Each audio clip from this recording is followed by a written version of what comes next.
Assalamualaikum, balik lagi di channel jam 12. Kembali lagi, kali ini aku mau bawain alur cerita dari manhwa baru yang berjudul Demon King Cheat System, di mana ceritanya seorang raja iblis yang terlahir kembali sebagai manusia dan menjadi player. Oke, langsung saja masuk ke ceritanya. Di masa depan, saat dunia manusia dan dimensi dunia game terhubung, banyak monster yang bermunculan di bumi dan mulai menginvasi dunia manusia. Manusia pun mengalami perubahan. Ada bantuan sistem yang dikenal sebagai player. Mereka punya kekuatan untuk melawan monster yang datang dari dunia lain. Tapi manusia itu mulai dibutakan. Sistem yang membuat mereka kuat, manusia menjadi tamak dan mencuri sumber daya dungeon secara berlebihan. Karena kecanduan manusia yang terus merampok sumber daya dungeon, muncullah satu dungeon tingkat neraka dan ada satu iblis di dalamnya yang punya kekuatan untuk melampaui kekuatan manusia, The Immortal King Lord Adesalai. Untuk mengalahkan Adesalai, manusia menyerbu dungeon tingkat neraka. Mereka dipimpin player yang bernama Liu Yi. Kedua pihak saling menyerang. Adesalai dengan mudah membantai setiap manusia yang datang ke dungeonnya. Ada satu player yang menggunakan tombak memimpin mereka. Dia nggak tahu namanya siapa, tak panggil saja pengguna tombak. Dia menyerang Adesalai dengan serangannya yang sangat kuat. Pengguna tombak ini tampak punya 4 sayap malaikat. Keduanya saling adu serangan satu sama lain. Tapi pengguna tombak itu yang sebelumnya sombong sudah kewalahan melawan Adesalai. Dan pengguna tombak itu sudah berbaring tak berdaya setelah melawan Adesalai. Saat akan membunuh pengguna tombak itu, ada suara dari atas tebing mengatakan, "Apa kau tidak peduli dengan nyawa orang-orangmu?" Dan ya, pihak manusia menggunakan keluarga Adesalai untuk membuatnya menyerah. Saat lengah, pengguna tombak itu menusuk Adesalai dari belakang. Adesalai sangat marah dengan perilaku manusia yang tidak punya keadilan sama sekali. Pengguna tombak itu senang dengan apa yang dia lakukan. Dia hanya melakukan apapun untuk bisa menang. Adesalai tidak tinggal diam, semua kekuatannya keluar dari setiap tubuhnya. "Matilah bersamaku." Kekuatan Adesalai meledak dan mati seketika. Entah apa yang terjadi dengan pengguna tombak ini, tapi penyerbuan itu berhasil dengan kematian Adesalai. Cerita tentang Adesalai saat ini belumlah berakhir. 10 tahun kemudian, dungeon area pemakaman terlihat party lain yang sedang menyerbu dungeon itu dan melawan undead. Wanita ini bilang untuk mendengarkan perintahnya dan membersihkan dungeon ini. Saat itu muncul balok kayu yang menimpa satu player. Yang membawa balok kayu itu adalah monster jahitan. Monster jahitan dengan sekali tebasan balok kayu, dia bisa menghabisi banyak player. Wanita itu kayaknya seorang kapten. Dia malah menyuruh orang yang sebenarnya hanya datang mengumpulkan material untuk maju menjadi umpan. Satu di antara mereka bilang, kalau itu bukan tugas mereka, mereka hanya player level rendah dan pertama kalinya masuk dungeon. Tapi percuma, mereka tidak bisa melawan player-player yang kuat itu dan terpaksa melakukan apa yang diinginkan party. Dia senang melihat umpan-umpan itu berhasil dan akan melakukan serangan terakhir untuk mendapatkan XP paling tinggi. Satu player ini bilang kalau dia harus melakukan ini untuk Xiao Xiao, adiknya, dan harus kembali pulang. Dia melihat adanya kelemahan dari monster jahitan yang tentu saja tepat di jahitan tubuhnya. Tapi saat akan maju menyerangnya, ada satu anak panah yang menembus tubuhnya. Anak panah itu adalah ulah si kapten. Dia malah menyalahkan orang itu karena menghalangi pandangannya. pemuda ini terjatuh. Dia terus mengingat adiknya yang sedang berada di rumah dan membutuhkannya. Dan dia tidak boleh mati di sini. Monster jahitan itu sudah menggeprek tubuhnya. Saat itu muncul satu cahaya biru yang tiba-tiba saja masuk ke dalam tubuhnya. Semua orang di sana terkejut, sebenarnya apa itu? Jantung pemuda itu yang sebelumnya sudah berhenti berdetak sudah kembali. Dia bangun seperti baik-baik saja, padahal sebelumnya dia sudah digeprek. Pemuda itu bilang tidak menyangka perbaikan jiwanya butuh waktu yang akan lama, dan dia pun terlahir kembali ke bumi dengan tubuh player ini. Monster jahitan melihat musuhnya yang masih hidup. Dia kembali menyerangnya. Tapi kali ini berbeda. Pemuda itu dengan mudah menebas dan membunuh monster jahitan itu sekali serangan. Sekali membunuh monster itu, dia mendapatkan 2000 XP dan naik ke level 5. Kapten ini bingung trik apa yang digunakan player rendahan itu untuk membunuh monster elit.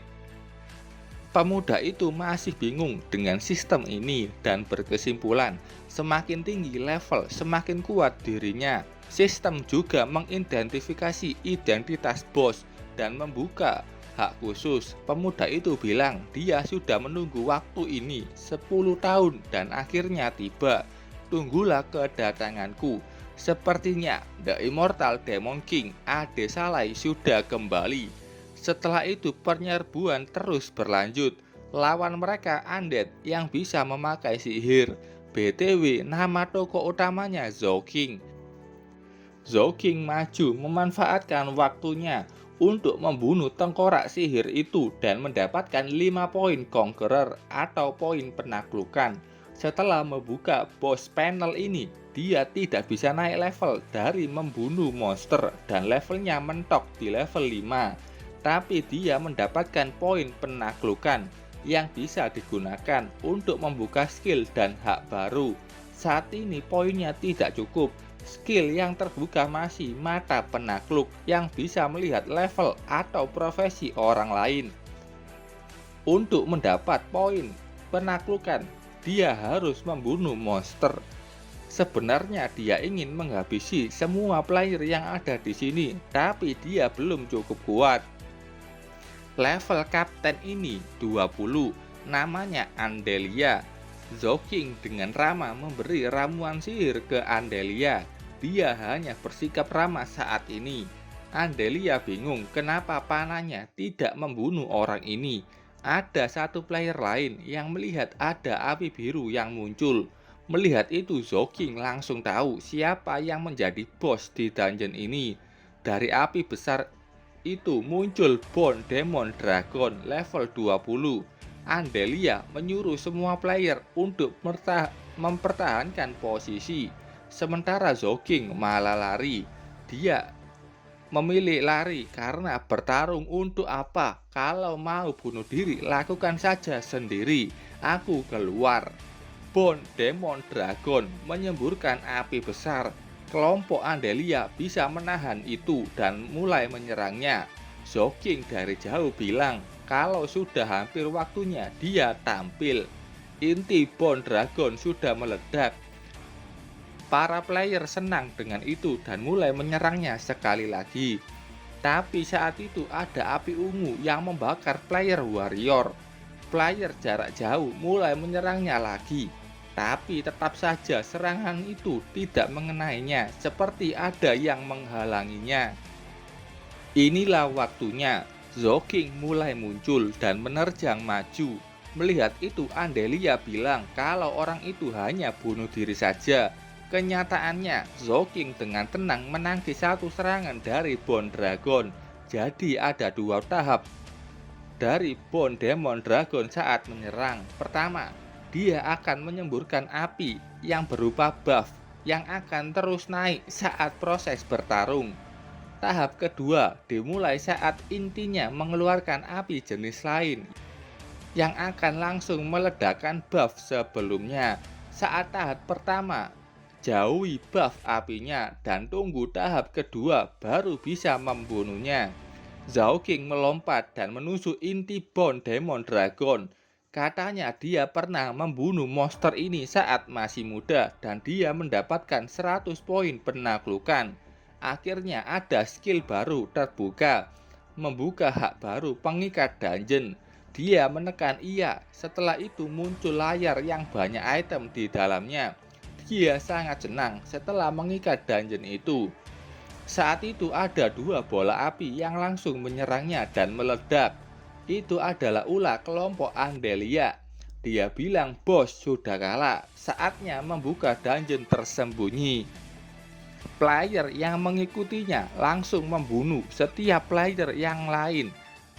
Untuk membuka dungeon tersembunyi, mereka harus melakukan pengorbanan. Zhao King yang belum mati, dia dengan cepat maju membantai semua player di pihak Andelia. Membunuh player, ternyata Zhao King mendapatkan XP. Kalau monster dapat poin penaklukan, kalau membunuh manusia dia mendapatkan XP. Karena dia sudah dianggap bos. Jadi cuman bisa membunuh player untuk mendapatkan XP. Andelia bingung kenapa Zhao King masih hidup. Dia menggunakan skill analisa dan melihat kalau Zhao King masih level 10 dan kelas warrior. Dia menyuruh anak buahnya untuk segera membunuh Zhao King. Ada satu player yang maju. Zhao King menggunakan sihir petir untuk menghentikannya. Dengan cepat dia menebas bahunya. Player itu tidak menyerah, dia menyerang dengan kapak besarnya. Tapi Zhao King bisa menahan itu dengan mudah. Zhao King menusuk mati player itu dan mendapatkan 1000 XP. Mereka bingung kenapa seorang warrior bisa menggunakan sihir. Rasakanlah ketakutan dan keputusasaan ini. Andelia dengan pasukannya mulai menyerang balik Zhao King. Dia masih tenang karena setelah terikat dengan dungeon, dia mendapatkan buff pasif dari Swordsmanship, Magic, Kekuatan, dan Undying Race Domination. Dan dia bisa mempelajari kemampuan unik monster dengan poin penaklukan. Zhao King sudah menggunakan 50 poin untuk skill kutukan petir. Dan sekarang sisa 50 poin lagi. Zhao King menemukan satu skill dengan 50 poin. Itu skill pemanggilan monster. Zhao King sudah memanggil banyak monster yang berasal dari dungeon itu. Walaupun itu kuat tapi punya cooldown yang lama dan cuman bisa digunakan saat berada di dungeon terikat. Andelia kaget kenapa harus sampai itu punya kekuatan yang mengerikan. Dia pun mengeluarkan satu peluit yang katanya dia akan gunakan untuk menghadapi bos di dungeon tersembunyi. Andelia sudah meniup peluit itu dan dari hutan muncul hewan-hewan yang melawan para monster. Katanya itu peluit raja hewan yang bisa memanggil hewan level 15. Cuman bisa digunakan sekali dalam dungeon. Melihat monsternya yang melawan hewan-hewan itu, Zhao King bilang, kalau kau pikir aku cuman bisa mengendalikan monster lemah.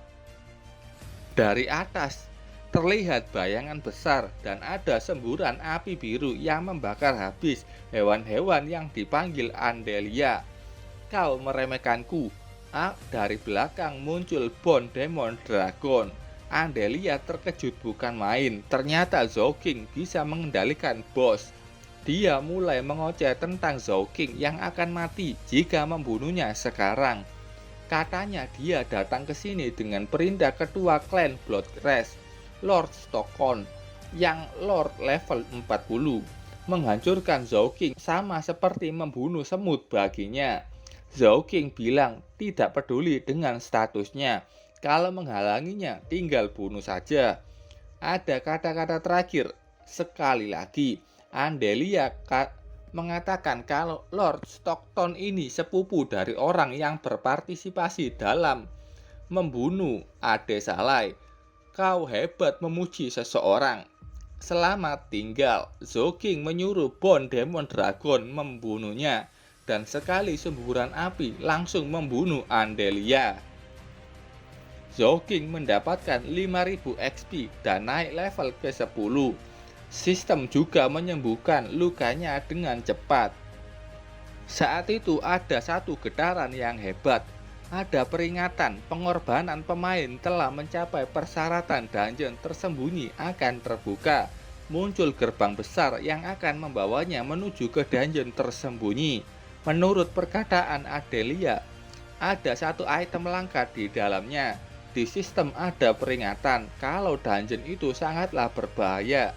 Tapi sepertinya sistem tidak tahu apa itu bahaya sebenarnya. Akulah makhluk yang paling berbahaya dan semua item di dalam adalah milikku. Zhao King memutuskan untuk masuk ke dungeon tersembunyi. Tapi sebelum masuk, item yang dia gunakan sangatlah lemah. Dia melihat item-item milik kelompok Andelia. Jadi dia menyuruh monsternya untuk mengambil semuanya dan menyimpan ke dalam inventory. Dia memakai item yang dibutuhkannya saja.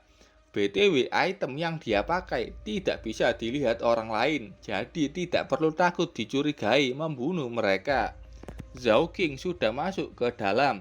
Di dalam dia familiar dengan dungeon ini. Dulu juga daerah kekuasaannya diubah menjadi dungeon secara tiba-tiba oleh kekuatan misterius dan kemudian pihaknya diserang manusia. Zhao King menerka-nerka apa yang sebenarnya terjadi. Apakah monster itu berasal dari dunianya? Skill pemanggilan monster tidak bisa digunakan di dungeon tersembunyi.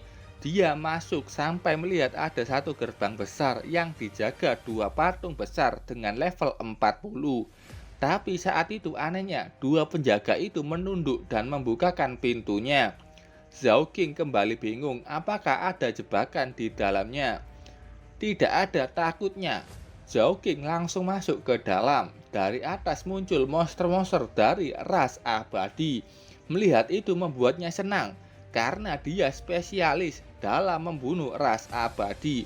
Zhao King punya skill pasif yang meningkatkan damage-nya saat melawan ras abadi.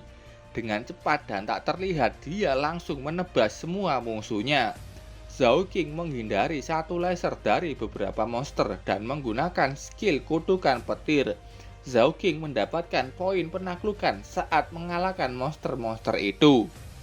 Setelah itu, entah bagaimana dia sudah sampai di tempat demon level 40. Kayaknya ada gambar yang kurang di sini. Lanjut saja, yang demon itu punya rambut putih panjang. Dia sangat marah karena ada manusia yang merusak segel yang dibuat tuannya. Zhao King tanpa tunggu lama langsung menyerang demon itu dengan bola api yang tentu saja itu tidak mempan. Dia mau melihat seberapa besar perbedaannya sekarang kalau melawan demon level 40. Demon itu berjalan dengan tenang, seakan serangan dari Zhao King barusan bukanlah serangan. Dia langsung maju dengan cepat sudah sampai di depan Zhao King.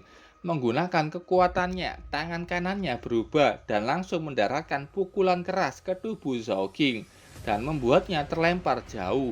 Zhao King langsung tahu kalau dia belum cukup kuat untuk menghadapi demon level 40. Demon itu kembali maju, kali ini menggunakan tangan kirinya untuk menusuk tubuh Zhao King. Zhao King hanya bisa menerimanya dan terbaring lemah. Demon itu bilang sudah lama dia tidak meminum darah manusia. Zhao King tenang saja, darahnya sudah dihisap demon itu. Setelah merasakan darah dari manusia itu, demon itu langsung mundur dan mengetahui siapa sebenarnya orang yang dia lawan. Zhao King tersenyum, setelah meminum darahku, kau pasti sudah tahu siapa aku. Tentu saja, demon itu menyapanya dengan sebutan Tuan Adesalai. Dia langsung memeluk senang tuannya itu. Zhao King mengingat masa lalunya. Demon ini selalu saja mengikutinya entah dimanapun, bahkan saat dia mandi pun demon ini selalu ada. Jadi dia membuat taruhan ke demon itu. Dia akan menyegelnya selama 100 tahun dan kalau sudah waktunya, dia akan melepaskannya dan langsung menikahinya. Kenapa penjaga batu di depan tadi membiarkannya lewat? karena tempat ini adalah ciptaannya. Zhao King menjauhkannya dan dia bertanya, apakah kau sudah tahu aku kesini mau ngapain? Demon itu sudah tahu dia akan membalas para manusia yang membunuh tuannya dulu. Demon ini benar-benar sulit ditangani. Dia sangat lengket dan memuja Ade Salai. Saat itu sistem memberitahu kalau dia terinfeksi racun dari ras darah dan berhasil membuka segel bos. Walaupun terinfeksi, dia tetap senang karena walaupun masih lemah dibandingkan dengan ras iblisnya, tetap saja sekarang dia sudah menjadi lebih kuat. Ini efek skill pasif dari vampir. Zhao King bertanya, apa kau punya peralatan tingkat 1 di sini? Setelah berpikir, demon itu mengambil sesuatu. Dia mengambil sebuah mas kawin yang akan dia berikan kalau sudah dibebaskan, yang dibuatnya sendiri oleh pendiri vampir. Zhao King hanya melongo dengan sifat vampir satu ini. Itu adalah Blood Demon Suit, item yang bisa ditingkatkan dan ada juga skill tak terlihat di dalam kegelapan. Vampir itu bingung, padahal item itu tidak ada yang spesial, cuma pakaian biasa. Mungkin ini karena sekarang Zhao King menjadi player yang bisa melihat atribut dan kemampuan satu item. Zhao King langsung menggunakannya. Dia sangat senang setelah mendapatkan item tingkat epic yang benar-benar berbeda dari item sebelumnya. Dan juga dia mendapatkan bawahan level 40. Zhao King atau yang sekarang menjadi Demon King Ade Salai menggunakan topengnya. Dan sudah waktunya keluar dari dungeon dan berkeliling ke dunia manusia. Oke, sampai sini dulu ceritanya. Terima kasih buat kalian yang sudah menonton videonya sampai selesai. Salam jam 12. Bye-bye.